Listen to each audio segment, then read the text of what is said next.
continuing on from a discussion of the self-titled debut from the recording outfit Deceit. I was about to call them a rock group, but I just thought that might have been a bit... I wonder if the group would balk at the prospect. Nevertheless, we're moving on to a brief chat about the sophomore release, well, excluding an EP that came out in between these two, the Health and Efficiency release. The 1980 follow-up, Deceit, fun play on words, is what I might refer to as, and this is kind of a cheeky but slightly playfully audacious prospect, is my reference to Deceit by This Heat as it's the dark side of the moon of punk rock. It's what that album was to psychedelic rock, and I'm gonna elaborate upon that a bit later because I would like to share some general ground observations about what Deceit is compared to the self-titled. For those who aren't as familiar, if that is the case, I feel like I may as well. This is an album with a lot more lyrical content than the first one. The first album borders on, tape experiments and noise music. It's more out there. It's about as out there as some of the crazier no-wave experiments you would hear. You thought a band like Mars was pretty out there. Well, this Heat were... I don't know if the bands were collaborating, but you can almost imagine This Heat competing with a group like that, if they'd heard them. We have an interesting case of the group perhaps coalescing around a series of... They'd been performing live more, and so I suspect that the songs on Deceit are shaped by creating these kind of live chanting events with which to enrapture the audience and to further the political ideology of the group, which was, if you're familiar with outfits like the pop group of Gang of Four, Deceit's politics were quite similar. They had a professed kind of communist, socialist outlook, and they're apocalyptic, quasi-nihilist, but I wouldn't call it nihilist, given that I think if they were completely nihilist, they wouldn't be making music at all. But this idea that to accept the brutality of the situation, not try to, and this is something post-punk would perhaps devolve into, or it would go above ground. Groups like Orange Juice and Art of Noise, or Paul Morley the writer would change face and decide that post-punk ought to go above ground and go poppier. I've said this earlier. I championed Wire's attempt at in the 1988 release, and then I tried groups like Gang of Four. Even Gang of Four tried, and Gang of Four's was terrible, unfortunately. Not very good. I mean, a group like Joy Division is the most famous example, which, going into New Order, obviously Curtis's passing, who knows if the group would have gone that way anyway, but it's I guess it's not... I assume they would have. Love Will Tear Us Apart was like one of the last things they would have released. It's quite dancey. Yeah, dancey, poppy. And the Cure certainly went in that direction, even on The Head on the Door, which is still gothic, and the Kiss Me, Kiss Me, Kiss Me, just full-on kind of bubblegum pop, essentially. But yeah, a group like This Heat had disbanded before the post-punk bands went above ground, and so I think that This Heat were clearly not going to be on board with this sort of denialism, if you will, or this kind of optimism. I guess... People like, I'm not trying to dismiss people like Morley and Art of Noise, and I adore Orange Juice or whomever, and even a group like the Smiths would balance this beautifully by having honest lyrics but whilst embracing the function of what pop music was. All those bands wanted to be pop stars. Yeah. This Heat never wanted to be pop stars. The pop group did for political reasons, funnily enough. Right. Because they like the Beatles, they wanted to get a message across, or they wanted to not be in that situation, And then... Though it's interesting to compare This Heat to Lifetones, though I suspect there was a more existential and kind of spiritual... I think you can compare Lifetones to the kind of political or cultural manifesto of dub and kind of the Jamaican, Caribbean, the expats to the diaspora in the UK at that time. I think you can, Barlon, the guitarist of This Heat, is collaborating with his neighbour from the Jamaica, I believe. Okay, yeah. And for the wonderful For a Reason LP, which is on the Anti-Criscow channel. Anyway, I think it's what we had on Deceit, however, is the closest example to the group making accessible music, except that nothing remotely close to Deceit is considered accessible in 1981. By the mid-1990s, however, groups like Napalm Death would be cited as some of the more influential upon acts in the 1990s, alt metal and abrasive hardcore punk acts, and then going into things like nu metal. This sort of abrasion was everywhere, in a more department store kind of safe, kind of edges kind of, shined over, smoothed over sort of way. But yeah, it's interesting to think about that this album might be the first post-hardcore album. Because, like, it's hard to define what post-hardcore is, but I guess it's like a form of hardcore that's more in line with, like, alt-rock songwriting and influence from, like, post-punk, where they try to take things like bass-heavier stuff but mix it with that hardcore punk sound. And this album's just full of that, like, that post-hardcore sound. Maybe even, like, 5 years before it, where it kind of originated was in America, about 5 or 6 years later, funnily enough. So it's amazing how they're on board before that, and then let alone all that 90s stuff that was then, post-hardcore. They're like... This album's before the progenitors of the sound, even. Yeah. I think it was... That's what I wanted to really note, is that for as out there as this group was, and as alien as they were at the time, they were presaging... Obviously, we talked about the first album presaging some forms of stranger electronic music, which never got absolute mainstream attention, to be fair, in the 1990s when they did emerge, but they got, music press accolades and things like that, the IDM experiments. Heavy club play and raves and stuff. Definitely. That's fair to say, as well. But something like Deceit appears to have had the stronger impact on the mainstream. I don't know if groups have necessarily cited Deceit, maybe a few, maybe Sonic Youths and some of the more hit I think the these famous acts. cases, what are they called? They if anyone still thinks we're from England, we're North American. LCD Sound System. Yeah, I think they cited this heat on a song on the first album. Cites all the cool bands from 2000, indie music, rock critic. Yeah, I remember Canon or whatever, and yeah, this heat happens to be one of them in there, which is probably around the time they were getting rediscovered. Mid 2000s, I'm going to guess. Yeah.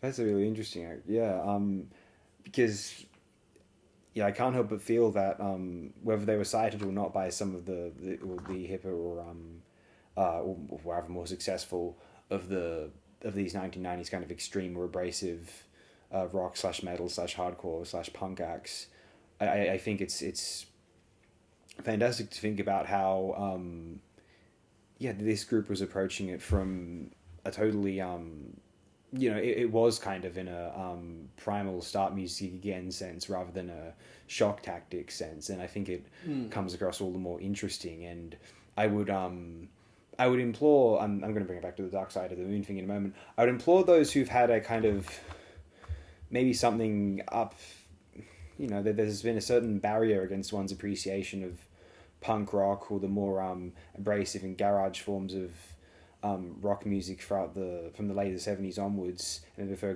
cleaner productions and kind of more thoughtful lyrics and arrangements and things like that. I mean, what happens? Deceit feels like an attempt at a suite. The lyrics on here deal with things like American imperialism to docile bread and circuses. This great comparison to modern denizens of the world, to Roman. Oh, we're all Romans. To the kind of Roman. What are they called? What's the opposite of a patricians? Yeah. It's such a if Dark Side of the Moon was a concerted effort by a pretentious but well-meaning Roger Waters to sum up the 5 most important things in existence, money, time, the other. Oh yeah, and, this one's Madden and so much health. more clever the way it weaves it in. Even the simple little tune at the start is an ironic nursery rhyme. With given the sleep rhetoric, which is all over something like conspiracy theories these days, for example. Yeah. And then you have a song about people being used as cannon fodder for 2 world wars, and the irony of that, that the First World War was meant to be the war to end all wars, but then there was a war after that. like they're very conscious and very, very creative, very clever lyrics. Like even something like, and it's full of irony, very effective irony. Like one of the songs is called Independence, and it's just them reading the American Declaration of Independence over like a weird world beat track.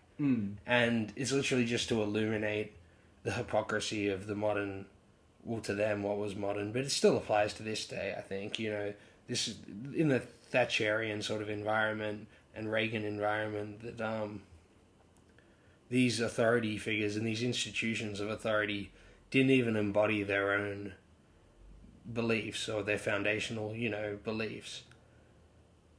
And they're just very cleverly, like, they just do that. They read the Declaration of Independence as if they were the people then, you know, protesting against the English colonial power. But they're doing it back at the people who reflect that authority. It's very clever in my mind. I brought up, I want to read out some of the lyrics here to A New Kind of Water, which feel like a very kind of horrifying sarcasm at the prospect of Thatcher utopianism. We have moved from A to X. This welfare state is our progress. This size of it all carries us along. More equals better. It's what we want. Our energy is endless, it seems. It's there when we need it. We've got men on the job. We finance clinics to research a cure for cancer, our least vague fear. A new kind of water, a new way of breathing.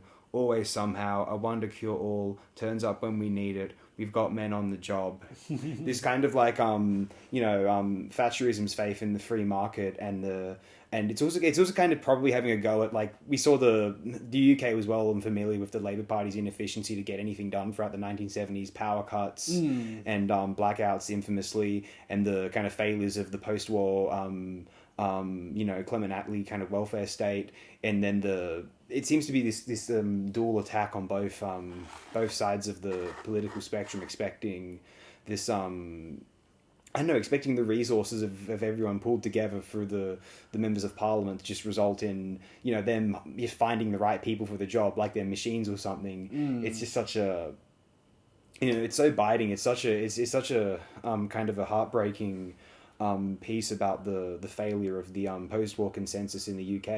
It's just fantastic. Yeah. I'm normally one to say that, like, lyrics don't really impress me in popular music because if they engage me in the moment, probably because the music is. But, you know, if you read all of this out, if you read The Dark Side of the Moon out, would you think it was all you touch and all you see is all your life will ever be? This would be just like another line in Keats. It's not that impressive. I'm sorry. Everyone knows this who's read a little bit of poetry. I'm sorry. Even if you just got a Pablo Neruda book from the airport, you know. The lyrics here, which I assume are by Hayward, whoever's writing these, I think this is my favorite lyrical album. Maybe non-hip hop. Some of that stuff's just extraordinary. It's just the best album of lyrics up to that point in time. Maybe you can point to a few tracks on, like, Leonard Cohen's Songs of Love and Hate. That's fine. Yeah. But this stuff makes me want to write my own lyrics, because normally, like, I see lyrics in rock music and I think, oh gee, I could have written that and thought it was terrible. Yeah. Whereas, like, I read this stuff on Deceit, I'm just like, this is relevant. Wow, this is extraordinary. Yeah, they had something to say. It's not that thing, especially with, like, I guess it's what people accuse the 70s, like, prog thing, concept album people of doing. Often, like, you know, being pretentious, missing the point of it, and just being pure presentation. Yeah, John Anderson just gets a Hare Krishna pamphlet from the airport. Yeah, well, I think that works. I can see I love that album to bits. Where the problem is with that. Sometimes those sort of things really do fall flat, and you'll get, like, going for the chorus of one of the songs on the concept album just being like Tommy's the best case of it. Oh, yeah. And then all the Tommy rip-off albums, and they'll just be like, this character is this, and they are doing this. Well, Water's got worse with The Wall. There you go. I still love Dark Side to Heaven, but Wall, I like it. Whereas this is like a concept album in the same vein, but just so well constructed. It's an actual piece of poetry as opposed to a pamphlet or something. You know, it's like to this day people don't get why, like, The Lamb Lies Down on Broadway is that they're like, oh, the story, it's weird, and they're like a bit turned off by it. They don't understand the intricacies of it because it's not just spelling it out. Like, I don't know, like, it doesn't start off by going, I'll tell you about the songs from the Wood or something, you know, and then it's the songs from the Wood. You know, that's the problem with Jethro Tull for me, for example, is like it's just so loose conceptually. The music's great, but it's always just Ian Anderson going, here's the topic of the album, and then it's the album, you know. Even like there's a certain bar to sing song equality to it. It works on like Let me tell you Thick a as a story Brick about... for me because because of the irony of it, and it's consciously, you know, doing that. That works for me better. I think it's later on in the 70s where he falls into that a bit more, and then by the time you get to like Beastie or whatever, I don't like Broadsword and the Beast, unfortunately. It went a bit too far on that album's like Too Old to Rock and Roll, Too Young to Die. Yeah, there's another good example. Yeah, in my opinion, doesn't that just seem kind of poor Townshend, you know? Yeah, like a Townsend sort of thing. Yeah, I mean, Quadrophenia I think really worked, but I guess this album takes the punk ethos to the music, the stripped back thing, and applies it to the concept, and sort of weaves it in a little more subtly and cleverly. I guess it's less overt and less aesthetic, and more aesthetic in like the terms of practitionally like aesthetic rather than superficially aesthetic. Yeah, I think I said about punk the other day, not in any recording I don't think, but just in conversation, that you know, it wanted to, punk is it in a sense it appeared to want to stay in the gutter in order to ensure authenticity, because it felt as though there was too many lies, there was too much mediums in the modern society. Punk was kind of a reaction to the media in a respect. And the record industries. The labels and whatnot, yeah. Yeah, it's like they wanted, I mean, punk did utilize the media smartly. Maybe some could argue it got lost in it or was inherently reliant on the media to kind of, you know, shock. But there was also a large part of punk that was about kind of its own community, and like rather than, you know, changing the world with, you know, shock tactics and kind of using the media against itself in a kind of culture jamming sense, there was this interest in, you know, cultivating, just kind of independent and living for oneself. I guess it was, you know, without having to be reliant on so much. There was a certain just kind of like a great kind of ferocious iconoclasm about it, which didn't want to, just uphold to, or just it was concerned with it was well aware of the potential failures of human delusion. I think it wanted to be conscious of the animal at all times. I remember there's that Grail Marcus book, which I've not read, but The Secret History of the 20th Century, which Mark Fisher cites as a huge influence. He writes about how, do you remember the film Quatermass in the Pit? About how they uncovered the Martian ship, and then they figured out that all the kind of, almost the human id, as we know it, is like these Martians that kind of hate you, and kind of almost like Dianetic, almost like Scientology a little bit. Sure, yeah. The writer Grail Marcus compared this to like that punk gnosis, how like it's like going to converge these two things into use that to make a comparison, and how like that's kind of the punk philosophy in a sense, that like that there's those Martians deep down in the psyche. Sure, yeah. And punk didn't want to deny that because because I guess that was denying it was an easy way of letting it control one, and then you end up like John Anderson. Exactly. Yeah. Look at the album covers, for example. Like, you look at the cover for Deceit, it's like, that's definitely acknowledging the monkey right there. It's like a montage of apocalyptic destruction in the form of a person's, like, visage or silhouette. It's a very nice piece of art, actually. Oh, yeah, that's fantastic. It's like something Francis Bacon would have painted or something. I adore it. But no, yeah, I believe that I'm very happy to see this album soar to the top of websites like Rate Your Music, but especially Prog Archives. Yeah. That's fantastic. And there's no reason why a progressive rock fan wouldn't like this.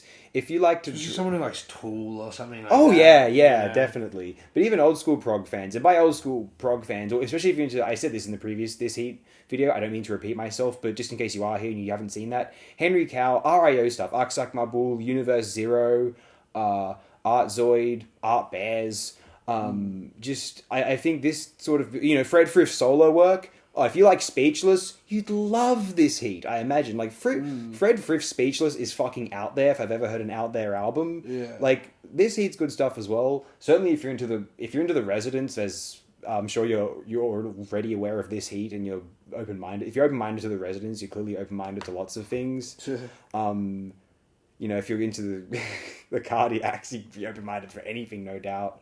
That's even going a bit too far for me, unfortunately. I do wish. But what we have with this heat is the last group that used rock and roll instruments to sound not only relevant today, but more relevant today for socio-political themes, for the kind of musical audacity, this almost kind of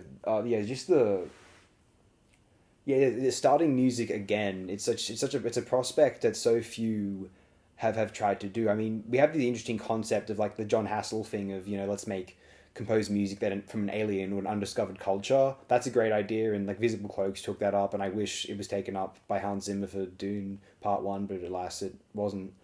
It's still a great film, but all the same. I just wish John Hassel and had done the score. In any case, or Hayward. This heat were, unfortunately, the group members, Charles Hayward and Charles Bullen, remain alive. I believe Bullen's still alive, unless anything has changed. I don't want to jinx anything. But Gareth Williams, unfortunately, passed away in 2001. From 2016 to 2019, Hayward and Bullen, and I believe another kind of substitute player, were performing as This Is Not This Heat. And this was to be the last time that the group were around in any sort of form whatsoever. But nevertheless, I think that it's important to, whilst we want to use this heat as an example, I think one wants to be careful not to simply mimic the group, because this heat weren't trying to be this heat. It just turned out that way organically, and there has to be some kind of equilibrium to acknowledge that group without trying to mimic that group. I know maybe drumming as well as Hayward might be too intimidating a prospect to try and copy this heat too directly, plus working with tape and the specifics that entails if you want to replicate the first album. Although the quality of this heat's quality, this is haphazard, the group, and it's important to note with Deceit as well, is that them kind of knowing this would be their final statement, the opposite of a Dark Side of the Moon probably wanting to be the biggest album of all time, and being that, to be fair to it worked. Deceit is the kind of album which does feel like an apotheosis moment. This is it. A bit like, if you want to compare it to prog albums, what Rush considered 2112 to be, except 2112 sold a lot of records. Deceit didn't intend to. I can't imagine more than 50,000 of these are pressed. Yeah, probably about 50,000 or 100,000. That's what I'm thinking. Yeah, I was going to say, I guess 100 initially, but then I was like, nah, that's too generous. Yeah, it's probably a bit too much. It's probably like 50 to 80. Yeah, I can't imagine these getting. Maybe they got to. I was going to say, I think it was put out on Rough Trade, which is one of the bigger of those indies at the time in England. I think it was Rough Trade. Someone correct me if it's not, but yeah, they weren't on like a nothing label, but yeah, I don't think they were really like darlings of the scene or anything. Like, maybe, I don't know what the critical reception was like from the English magazines at the time. I don't know, like, if it was positive, it probably wasn't like glowing and like ubiquitous like some of their things. Like, for, I don't know, I guess the first Psychedelic Furs album, probably couldn't go a week in 1980 or whatever without reading the NME and they're talking about it. Yeah. Whereas I doubt they gave that much love to this heat at the time. If not good reviews, but, it was just a bit more underground. Yeah, and I think what I was going to wonder if the group would have gotten any, if the album was sent anywhere outside the UK for sale or distribution. Yeah, did it get to the States? I don't think so. I mean, American Axe cited, but maybe it just got there later, or it was an import, and the people who owned record stores would have been aware of it, and potentially aware of it, like on a list. You know what I mean? Yeah, as Rough Trade or whoever. Yeah, exactly. Those American stores would have gotten their imports from certain record labels or whatever. Yeah, and had to deal with a record label and gotten. Yeah, I'm sure there were a few floating around America, but I doubt it was ever distributed there. this is a very difficult album to come across on the internet to purchase. It's very expensive to buy either a vinyl or a CD reissue of this album. I don't know if... Yeah, the CD issue is pretty expensive. I've seen vinyls the same price as a CD reissue. So yeah, you're better off just paying for the vinyl if you get it. Yeah, and we're not talking about vinyl reissues necessarily either, like originals. Yeah, originals are obviously more expensive than the reissues, but I've seen the reissues go for as much as some originals as well. So. Yeah, they probably did limited of the reissue anyway. And probably rough sort of copies. Right. Medium condition for the original. Yeah, it's interesting. Like, there would have been a time, maybe if you tried to buy copies of this album circa 2010, I don't know how... Maybe you would have found them on a website and they wouldn't have been priced as much, but now with Rate Your Music being what it is and them adoring this album, they've jacked up the price of Deceit and any other album that they figure that people on the internet are going to find out about it and want to purchase it with their parents' money or whatever. It's just a thing. I mean, I don't suppose you've ever seen any of Deceit's work in any records. I mean, we're in Australia. I don't suppose we'd see any of it. It'd be hard to pop up. But we see King Crimson albums around, if their price is jacked up. And I don't know if this would have been the case circa even, maybe 2015. But like, if you were looking for a record circa 2010, not that was uber common at that time. Yeah, that's when it was coming back. Yeah, I mean, King Crimson just would have been priced like anything else, probably. I mean, you'd have like major acts like, let's jack up the Beatles, Pink Floyd, Led Zeppelin, blah, blah, blah. Yeah. But King Crimson wasn't quite in there yet. And I imagine maybe Deceit was scarce enough even at that time that they would have jacked the prices up, but I'm sure now its rep has something to do with the sum they want for it. Yeah, I have a feeling it would have been a collector's item back in the late 2000s. Yeah. Yeah. Do you have anything else you wanted to share here? Because I think I've said anything I would like to. Well, that's excellent then. Do share your own thoughts on this album if you have any. Do check out the album if you haven't listened to it yet. Give it a whirl. It won't be like many things you've heard before, and you can complain to me about it if it's too weird for you or whatever. That'll be enjoyment for myself. It sounds a bit too much like the band who did the South Park song, Primus.